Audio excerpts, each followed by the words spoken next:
নতুন বছরের শুরুতেই ভক্ত শ্রোতাদের সুখবর দেন গায়ক ও অভিনেতা তাহসান খান।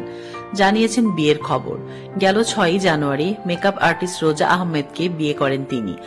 তাহসানের বিয়ের খবর হঠাৎ প্রকাশ্যে আসায় চমকে যান অনেকেই।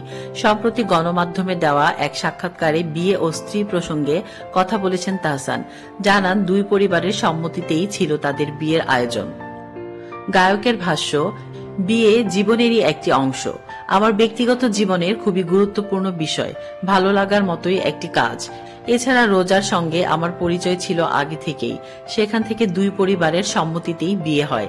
দুজনের প্রতি দুজনের শ্রদ্ধা ও সম্মানের জায়গাটা রয়েছে। তাহসানের বিয়ে নিয়ে অনেকেই জানার আগ্রহ প্রকাশ করেছেন, এটাই স্বাভাবিক। তারকাদের ব্যক্তিগত জীবন নিয়ে জানার আগ্রহ দর্শক শ্রোতাদেরই থাকে, তাই বিয়ে করার খবর নিজেই জানালাম।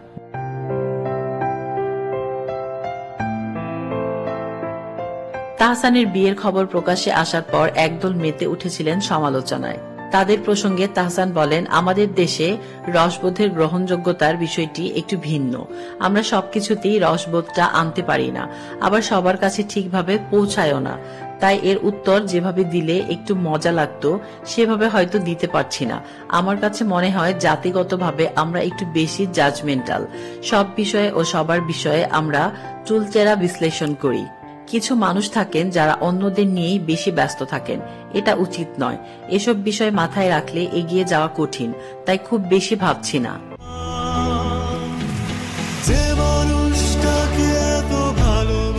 কথা বলেন বিয়ের পর প্রথম প্রকাশিত নতুন গান নিয়েও।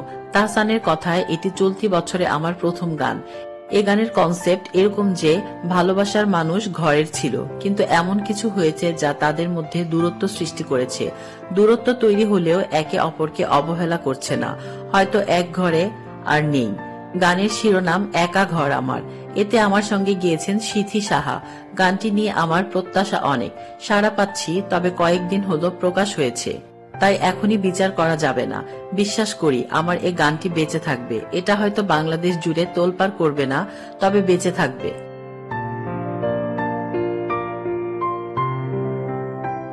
তাসলিমা আক্তার শিমু, SBS বাংলা।